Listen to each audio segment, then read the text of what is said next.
very much. Thank you, Zainab and Philippe, and I really appreciate the invitation, and I love having the opportunity to talk to a small group of folks, especially graduate students, about what I've been working on. So I'm joining today from Takaranto, a place caretaken over generations by the Anishinaabe, the Haudenosaunee, the Huron-Wendat, and the Métis people. It's a place governed by the Dish with One Spoon Wampum Belt Covenant, which is an agreement to peaceably share the lands and waters of the Great Lakes region. It's an agreement that Anishinaabe scholar Leanne Simpson called, in words that I will return to later in this talk, quote, an ancient template for realizing separate jurisdictions within a shared territory. I am a settler scholar, an environmental justice teacher, a mom, a law professor, and I'm committed to supporting the struggle of Indigenous peoples for the restoration of their inherent governing authority on these lands. So in this respect, I want to also acknowledge the Anishinaabe and Oji-Cree peoples of Treaty 9 in the boreal lowlands of Ontario, who have been honored and privileged. I have been honored and privileged to work alongside for many years, and who continue to fulfill their responsibilities to steward the lands and waters of the Attawapiskat River watershed in line with their own Indigenous legal orders in a way that benefits us all. The work I'm presenting today, as Zainab said, has emerged from a collective effort towards theorizing jurisdiction back as part of a large team grant application. The ideas that inform it are not mine alone, of course. I'm indebted to Heidi Stark, Deborah Cowan, and Shiri Pasternak, especially, amongst many others. We lean heavily on the leadership of the Yellowhead Institute at X University and its groundbreaking Land Back Red Paper of 2019. The ideas today are also inflected by the on-the-ground organizing we have undertaken in Treaty 9. And as such, I'm indebted to Donna Ashmock, Wayne Munias, Chris Munias, and the very many fantastic students that we have drawn into this work over the past several years. And of course, the colleagues I teach and think with at Osgoode. My daily co-conspirator in this specific work is David Pirla, a longtime advisor to Nishnantika First Nation based in Thunder Bay. And here specifically, things are shifting constantly. So we are right in the thick of it in Nishnantika in terms of the environmental assessments of the Ring of Fire roads. So this is truly a work in progress, and I welcome all of your suggestions and reactions for how or why we should be thinking about this differently. My collaborations with Nishnantika, sorry, I'm getting notice that there's people in the waiting room. I guess someone else is also. My collaborations with Nishnantika are based firmly on a principle of reciprocity and mutual aid, but they're always contingent and strategic, and they're held together by our common politics. So I'm gonna show you a few pictures now while we're talking.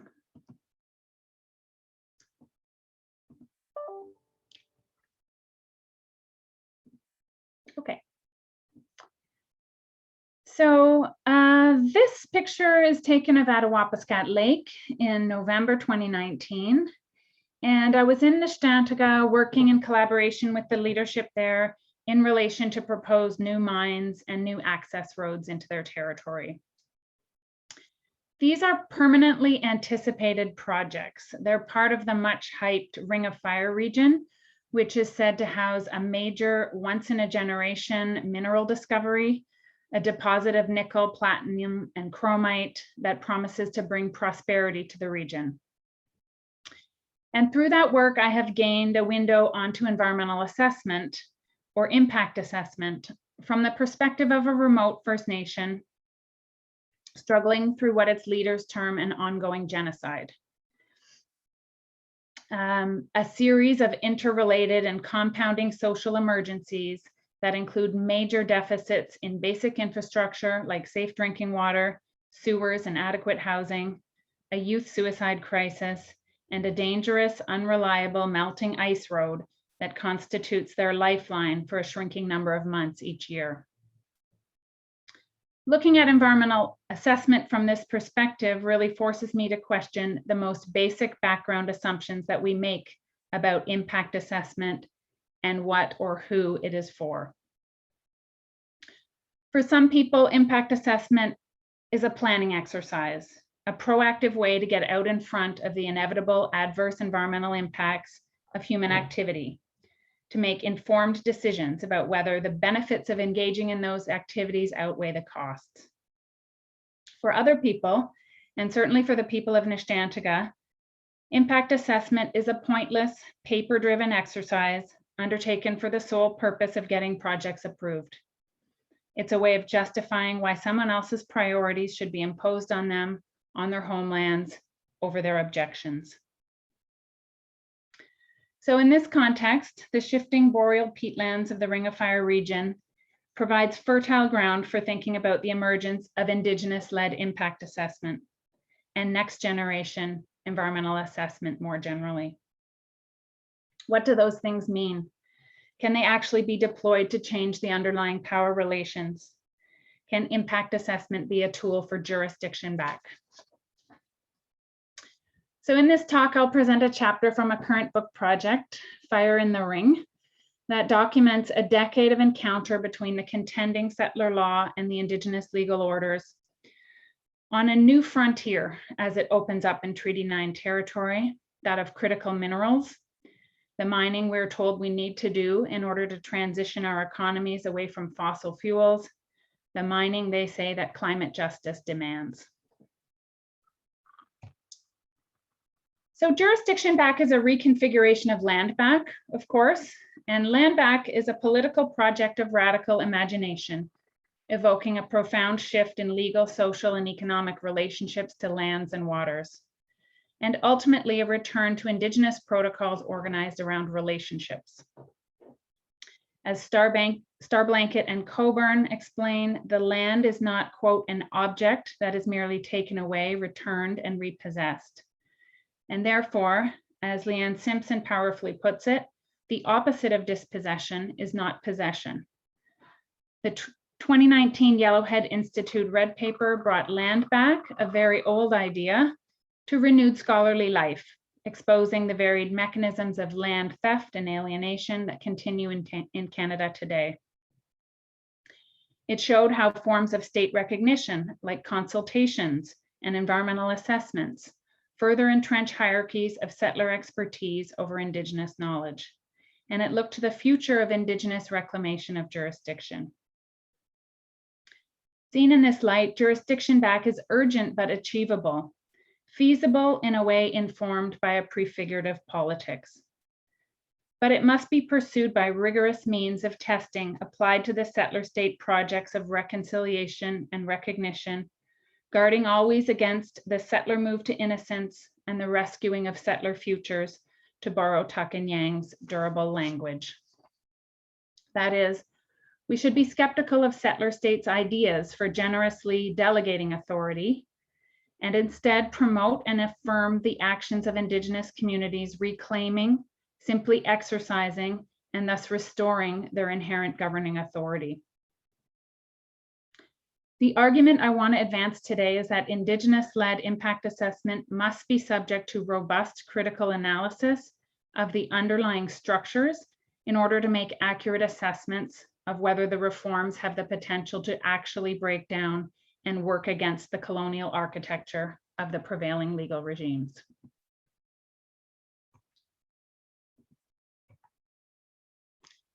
In terms of theoretical orientation, my approach to the encounter between settler and Indigenous legal orders takes law not as a given, but to quote Sandhya Pahuja, as a set of practices of authorization which are not fixed, final, or settled, but ongoing and always encountering rivals.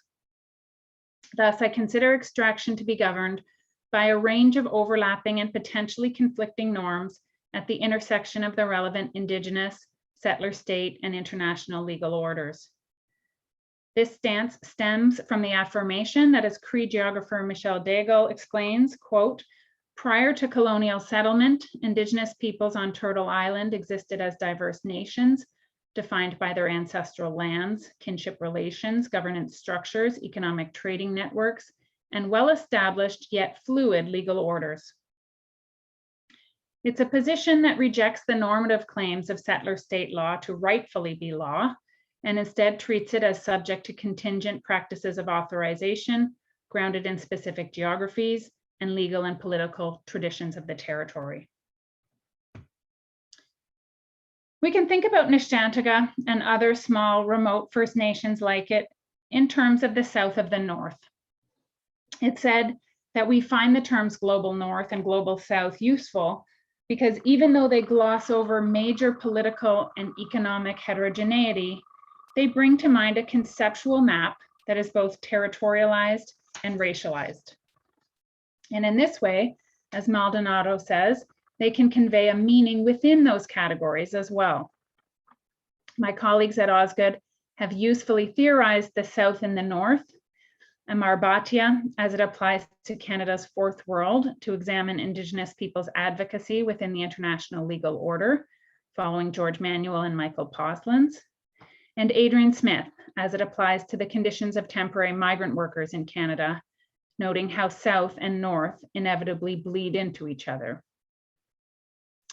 But here I draw more closely on Peruvian political ecologist and legal scholar Roger Moreno Acuna, whose analysis leads to the conclusion that the real barriers to decolonial legal order in settler states like Canada are the global political economy of resource extraction and a racialized state structure. Many of you, even in the UK perhaps, have heard about Nishnantaga in the news over the past year.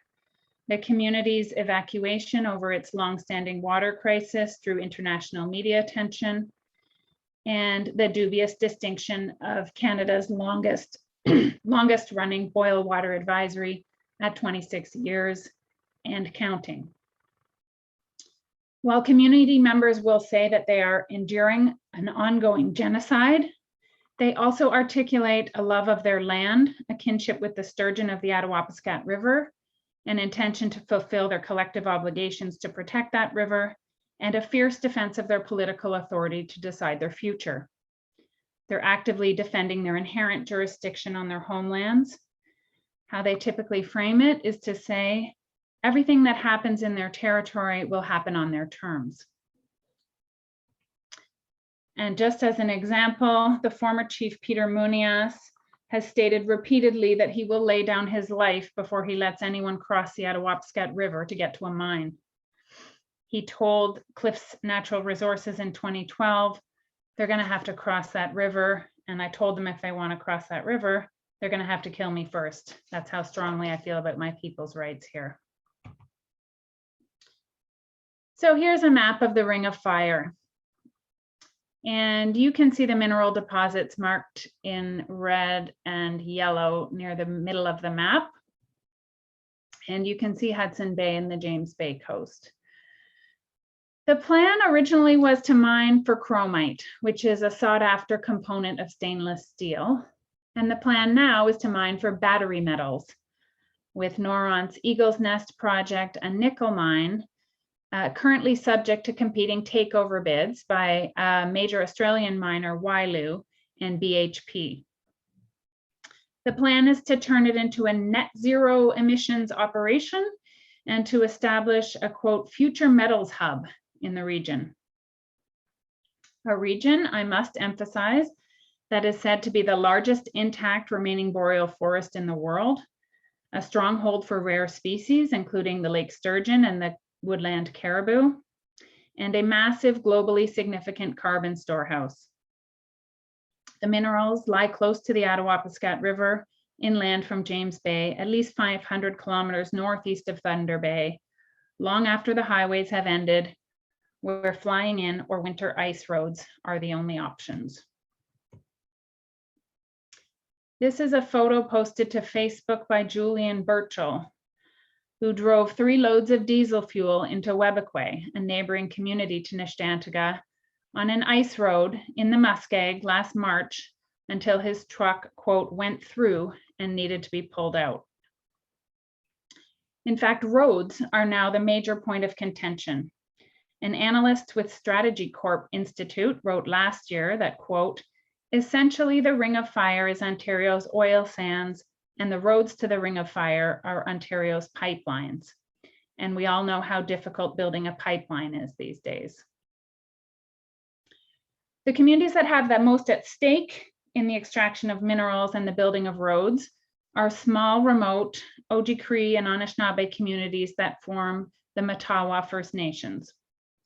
Across the region, the rupture and intergenerational transmission of language and laws, ceremony, seasonal migrations, harvesting practices, and kinship relations was brought about by residential schools, day schools, and various other colonial impositions. And it's compounded by continuing colonial relations and decades of abject state neglect. This is manifest in the youth suicide and addiction crises and the persistent lack of access to community-focused essential infrastructure like clean drinking water. It's hard to look at the situation without concluding that this is how the settler state primes an extractive frontier. The communities are being starved out, such that capitulating to mining eventually seems like the only way out. The decade I'm studying began with a period of constructive negotiations between Ontario and the Matawa First Nations. Those negotiations were built on a foundation of a solemn unity declaration, insisting that the 9 communities were, quote, one nation and would stand together as a reflection of their pre-existing jurisdiction over their homelands. Despite this principled start, the settler state's desperate divide and conquer strategy eventually prevailed, with the province and industry signing bilateral deals with communities one by one as they became, quote, mining ready. The situation today is a mishmash of discrete environmental assessments being put forward by individual First Nations who have concluded agreements to become the shadow proponents of roads for the industry and state boosters of the extractivist vision. The longer communities like Nishnantika resist, the more frantic the state and industry become. The exasperated Minister of Energy, Northern Development and Mines stated last year, quote, it cannot take us 8 years to open up a frigging mine, to cries of amen from a mining industry audience. So when our premier declared that he would kickstart mining in the Ring of Fire, even if he had to, quote, hop on the bulldozer himself, and a Northern chief pointed out that the premier might require some local guidance to avoid sinking in the muskeg, it foreshadowed a much larger debate about who has the knowledge, the authority, and the jurisdiction to govern. And so it came to be that 2 Matawa First Nations became the proponents for all-season roads, not only into their own communities, but stretching from the provincial highways through Nishnantika homelands, across the Attawapiskat River, and on to the so-called hole, the potential future mine site. At a meeting of the Prospectors and Developers Association of Canada in 2020, right before COVID struck, and after the province had finally convinced the 2 Matawa First Nations to become the proponents of the missing northern link, the dotted purple part on the map, the last stretch of road to complete this route, the premier said they had concluded, quote, the most historic deal made between Ontario and Indigenous peoples in our province's history. Most people saw right through that. The deal was a simple agreement between Ontario and 2 First Nations to voluntarily subject the roads to Ontario's environmental assessment regime. The deal was not historic. In fact, the same parties had signed a similar deal for Phase 1 roads just under a year earlier. But we forgive the premier for being confused, because behind the public deal, the photo op, and the placing of the sacred documents into birch baskets in front of cameras, there was also a confidential deal. In it, the bands are rumored to have gained, quote, jurisdictional authority and resource revenue sharing. And beyond those side agreements, of course, the bands are also dealing with the company, and at least one of them has obtained shares in Noront in exchange for its support of the roads. In a second set of deals announced at the same meeting, a group of Matawa chiefs announced that they had struck a deal with a private infrastructure consortium, promising, quote, innovative approaches to financing community infrastructure such as sewers, schools, and playgrounds. They stated that they were sick and tired of waiting on Ontario. Chief Veronica Wabus of Long Lake number 58 said, quote, our infrastructure needs are so great that we needed to look at a new way of doing things at a faster pace.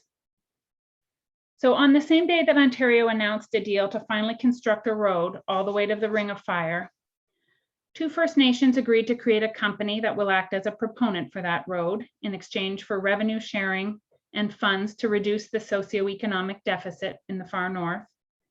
And the Tribal Council announced a public-private partnership to build, quote, community infrastructure.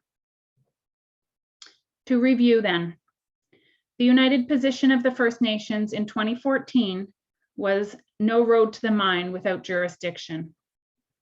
Over the course of 6 years of bilateral relations, where we have come to is this: no community infrastructure without a road to the mine. So how do the impact assessments factor into this picture? There are currently, or will soon be, ongoing 7 separate impact assessments or environmental assessments in the Ring of Fire region. And this does not even yet factor in a potential mine. There are 2 separate environmental assessments for each section of the road being put forward by the 2 proponent First Nations. And there's 1 environmental assessment for the section of road that they're jointly proposing. Each of these will be subject to both provincial and federal impact assessment. And finally, there's a regional assessment for the Ring of Fire announced early in 2020 by Canada. The first started under the highly contested Impact Assessment Act that came into effect 6 months earlier. That legislation introduced strategic and regional assessments, a climate test, and various other elements of what we call next generation environmental assessment.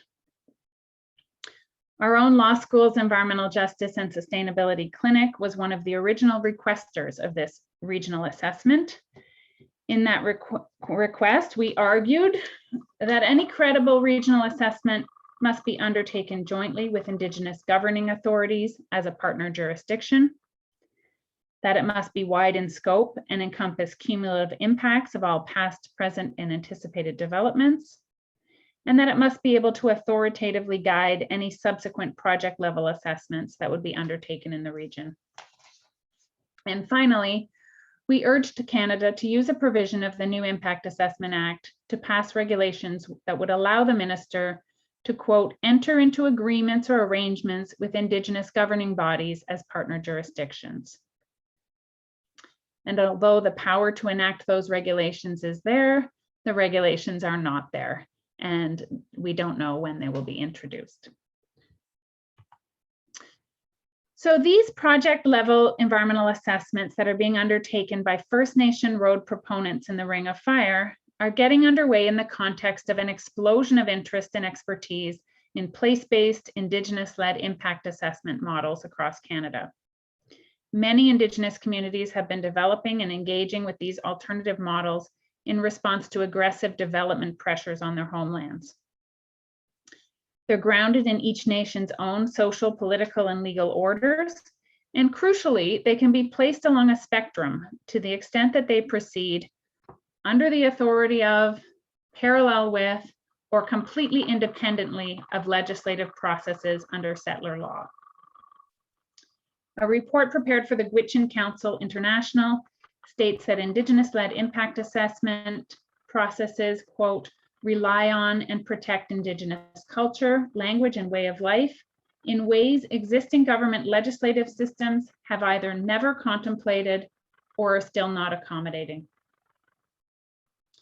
Recent judicial cases challenging the application of conventional modes of environmental assessment and consultation have clogged Canadian court systems and delayed many major projects. Further, steps towards the incorporation of the United Nations Declaration on the Rights of Indigenous Peoples into Canadian law have fueled the conviction amongst critical scholars that something much more robust than our common law duty to consult and accommodate and its gestures towards engagement requires. So Indigenous-led EA has been defined in the literature as a process that's completed prior to any approvals or consent being provided for a project, conducted with meaningful input and an adequate degree of control by Indigenous parties on their own terms and with their own approval. So numerous models have emerged across Canada, each responding uniquely to the challenges with the proposed development at hand, with the Tsilhqot'in Nation, the Tsleil-Waututh Nation, and the Squamish Nation all putting forth compelling, groundbreaking, and innovative models employing different strategies for articulating more or less with the settler state's authority. One example, the Squamish Nation assessment of an LNG project involved the First Nation entering into a contract with the proponent, who agreed to be bound by the conditions developed through the nation's environmental assessment. And the nation conducted the environmental assessment informed by its own cultural values, spiritual values, and Aboriginal rights and title. And the nation issued what they call legally binding EA conditions to the proponent, and they rely on private contractual remedies to hold them accountable. On the left side of your slide here, you can see the example of the Martin Falls Community Access Road. This is one of the roads proposed by one of the Matawa First Nation proponents that will connect the provincial highway system north towards the Ring of Fire mines. As difficult as it is, the project level environmental assessments being undertaken by these First Nation proponents in the Ring of Fire have to be distinguished from these other Indigenous-led models. So in the Martin Falls example, despite glossy brochures and websites produced by their consultants, the use of Anishinaabe reference to an Indigenous Knowledge Keepers program, and the identification of valued components informed by the community's cultural practices, the undeniable truth is that the EA is proceeding under settler law. It's structured according to Ontario's Environmental Assessment Act. It accepts the timelines, the criteria for approval, and most crucially, that the final decision-making authority will lie with Ontario. So to be fair, the chief of Webequie First Nation, one of the joint proponents of the Northern Road Link, insists that the community has not yet made a decision about the road or the mines, and ultimately won't do so until the environmental assessment is complete and the First Nation can deliberate on its findings. This is fair enough. And as a proponent, perhaps the First Nation is then in a position to withdraw the project. But this also distinguishes the situation from most in which an Indigenous-led EA sits within the settler state legal architecture.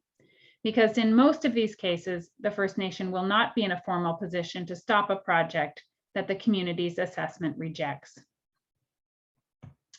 And this is the crux of it. Indigenous communities conducting impact assessment of major projects often want to find ways to make their own determinations articulate with settler processes, because many of the crucial processes are still for now under settler control, like permitting, for example. This means that those communities want to make their decisions and their determinations binding in law. This is what the Squamish Nation attempted to do by contract. So we can now recall Leanne Simpson's words about the dish with one spoon wampum. She called it a, quote, ancient template for realizing separate jurisdictions within a shared territory. This is what I mean when I say there is a prefigurative politics to jurisdiction back. It's to get on with the incremental transfers of authority as if we can just incrementally transfer or reclaim authority. What law can govern, quote, arrangements for realizing separate jurisdictions within a shared territory? not settler state law, not amendments to the Impact Assessment Act, not regulations passed under the Impact Assessment Act, but treaty law, of course. And in the absence of a political will to revisit the historic treaties, in the meantime, we have this surging interest in the practice of Indigenous-led impact assessment. So how can we evaluate these practices so as to stimulate movement towards exercises of and restoration of inherent governing authority?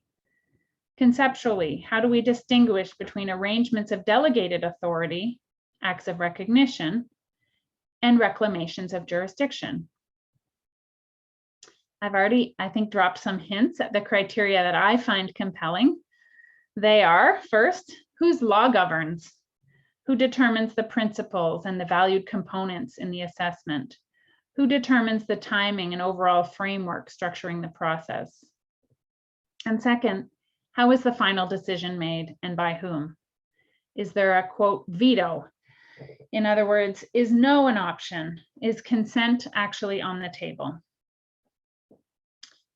And so the final point I want to leave you with, it's a thought experiment, really. In a different regulatory context, with a very different history from environmental assessment, that of nuclear waste management, a totally different consent standard is routinely applied.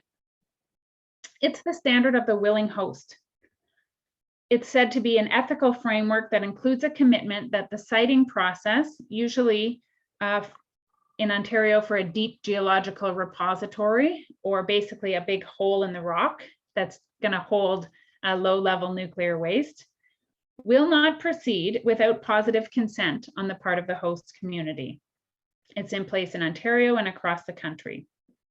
So as an example, the Saugeen Ojibwe Nation on the Bruce Peninsula in Ontario entered into an agreement with the proponent, who committed that they would not proceed with the project if the Saugeen Ojibwe Nation did not consent. And then the nation developed a process to determine whether they would provide or withhold their community consent. And the Saugeen Ojibwe Nation community voted against the project, and the proponent withdrew their proposal. So I'm asking myself, what does it mean that Canada and its various settler governments insist that there is no other way to get minerals out of the ground or to get bitumen to market? There is no world in which positive consent, the right to grant it or withhold it, is a viable option on the land. So to me, it means they're afraid. As Gomez Barris, the author of The Extractive Zone, argues, we need to occupy, quote, the more layered terrain of potential, to move beyond resistance to extraction and towards tactics that get on with reorganizing it and refuting it. We need to rally around land back, and we need to brainstorm around jurisdiction back. We engage more explicitly with the political. As Indigenous peoples reclaim and exercise Indigenous jurisdiction, settlers can work to fundamentally reshape relationships to land and assumptions about who owns it, who controls it, and who's entitled to benefit from it. So that's all I have for today. I have a number of acknowledgements here for funding and colleagues and maps and slides and images, but I'm happy to take your questions.